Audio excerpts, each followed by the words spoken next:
बसा चढ़ल शिवजी आइले डमरू बजाइले हो। बसा चढ़ल शिवजी आइले डमरू बजाइले हो।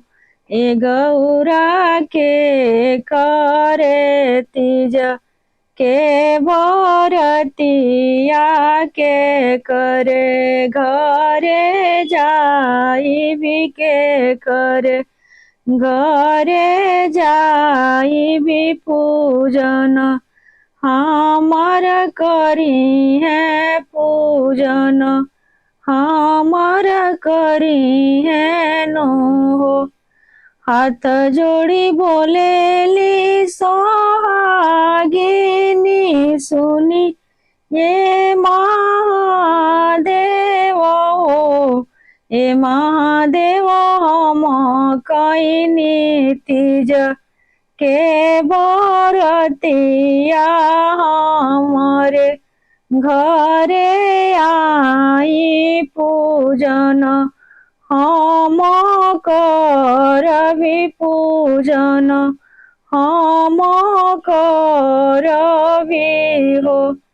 ए शिवजी हम कईनी तीज के बरतिया पूजन हम करबी हो। गाई के गोबर मांगले बानी अंग नाली पोले बानी हो।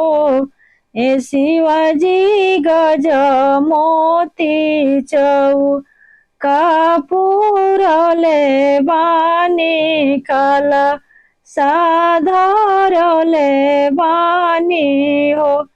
ए शिवजी गज मोती चौ कपूरले बानी काला साधरले बानी हो।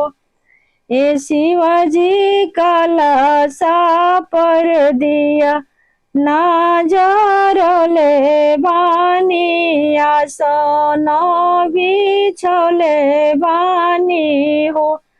ए शिवजी काला सा पर दिया नाजरले बानी आसन बिछले बानी हो।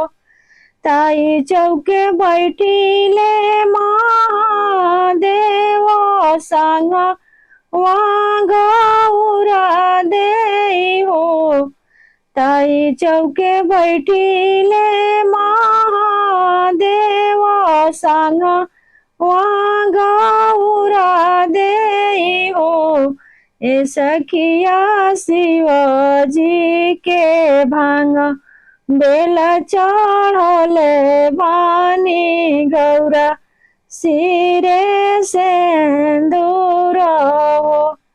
ए सखिया शिवजी के भांग बेल चढ़ले बानी गौरा सिरे सिंदूर हो। शिवजी से मंगबो शिष्या तो गौरा से सिंदूर हो। शिवजी से मंगबो शिष्या तो गौरा जी से सिंदूर हो।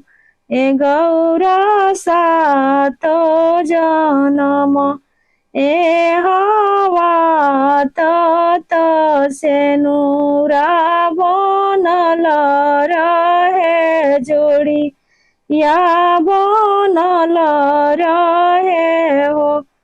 ए गौरा सातो जन्म ए हवा तत सेनुरा सजल रहे जोड़ी या बनल रहे हो। बसा चढ़ल शिवजी आइले रूबा जाइले हो ए गौरा के करे तीज के बरतिया के करे घरे जाई भी हो।